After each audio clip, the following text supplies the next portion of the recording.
Manau, dauguma, vaikščiodami miške, pagalvoja, kaip būtų smagu rasti kažką įdomaus ir galbūt vertingo. Atėjo laikas pratęsti šią temą ir daugiau papasakoti apie netikėtus radinius, kuriuos atrado žmonės Lietuvos miškuose. 2011 metais Ukmergės rajono miške Medkirtys eglėje aptiko keistą radinį. Maždaug 1 metro nuo žemės aukštyje atrado ginklą, kurio vamzdis buvo įaugęs į medį. Gerai išsilaikęs vokiškas karabinas šiuo metu yra eksponuojamas karo muziejuje. Atlikus rentgeną matosi, kad įaugusi dalis per visą tą laiką neprarado savo formos. Šio Antrajam pasauliniam kare naudoto ginklo modelių buvo pagaminta daugiau nei 14 milijonų. Dar vienas karo laikų radinys buvo aptiktas Kaišiadorių miške. Atrasta sovietų tanko IS-2 bokštelio dalis. 1944 metais Liepos mėnesį šioje teritorijoje vyko mūšis, kurio metu tikėtina buvo sunaikintas rusų tankas, kurio dalis ir buvo rasta. Šio modelio tankai buvo pradėti kurti 1943 metais, kadangi IS-1 tankas mūšiuose nerodė įspūdingų rezultatų. Todėl buvo nuspręsta pakeisti jo 85 mm pabūklą į didesnį, į 122 mm kalibro ginklą. Ši mirties mašina svėrė 46 tonas. Jeigu norite šio modelio tanką pamatyti gyvai, jūs turite tokią galimybę nuvykę į Salantus. Kalbama, kad būtent šis tankas pirmasis įvažiavo į Salantus ir užvažiavęs ant minos buvo išvestas iš rikiuotės. Sprogimo metu žuvo visa tanko įgula.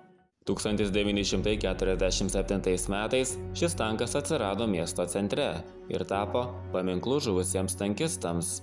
Prieš užkeliant tanką ant postamento buvo išmontuotas kulkosvaidis, pabūklo paleidimo mechanizmas ir užvirinta sprogimo metu atsiradusi skylė.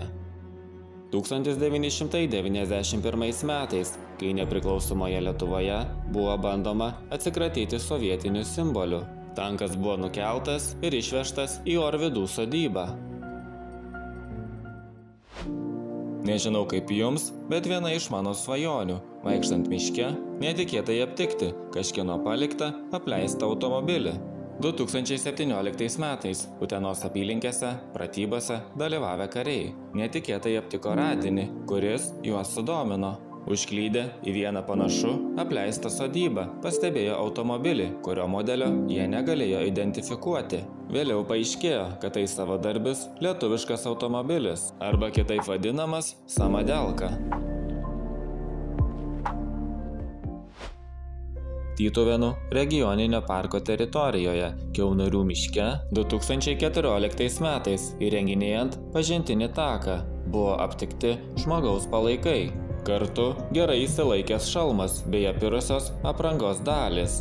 Pasirodo, kad tai prieš keletą tūkstančių metų gyvenusio žmogaus liekanos. Dar vieną kraupų ir keistą radinį miške vaikščiodamas vyras aptiko 2013 metais. Šalia kelmo kyšantį į kaulą panašų daiktą pastebėjęs vyras priėjo arčiau.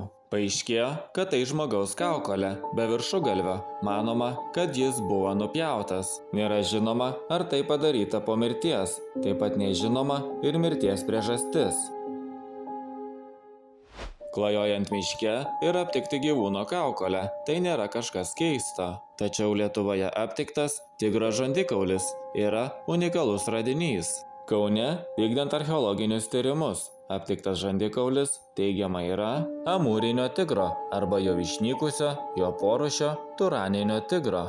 Panašu, jis gali būti medžioklės trofėjaus dalis, kuris manoma sumedžiotas XIX amžiuje. Kažkada klajodamas miške aptikau man nežinomo betoninio tilto liekanas. Pasidomėjęs labiau, sužinojau, kad tiltas buvo susprogdintas Antrojo pasaulinio karo metu. Tačiau nebuvo atstatytas, čia tarsi laikas būtų sustojęs. Klajodamas toliau, taip pat atradau senos sodybos liekanas.